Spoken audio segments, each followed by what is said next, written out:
Saksakallan gunarnavasya Vande Guru Sri Charanaravindan.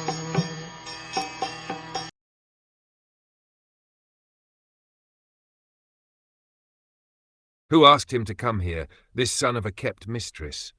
He is so crooked that he spies in the interest of the enemy against those on whose support he has grown up. Toss him out of the palace immediately and leave him with only his breath. When getting married, the Kshatriya kings would take on several other youthful girls along with the married princess. These girl attendants of the king were known as dasis, or attendant mistresses. By intimate association with the king, the dasis would get sons. Such sons were called dasi putras. They had no claim to a royal position, but they would get maintenance and other facilities just like princes. Vidhura was the son of such a dasi, and he was thus not counted amongst the Kshatriyas.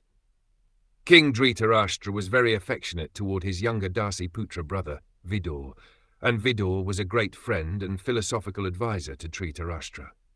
Duryodhana knew very well that Vidhura was a great soul and well-wisher, but unfortunately he used strong words to hurt his innocent uncle.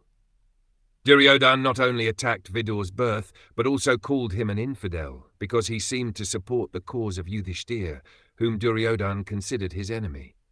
He desired that Vidura he immediately put out of the palace and deprived of all his possessions. If possible, he would have liked him caned until he was left with nothing but his breath. He charged that Vidura was a spy of the Pandavas because he advised King Dhritarashtra in their favour. Such is the situation of palace life and the intricacies of diplomacy that even a faultless person like Vidura could be charged with something abominable and punished. Vidura was struck with wonder at such unexpected behaviour from his nephew Duryodhana, and before anything actually happened, he decided to leave the palace for good.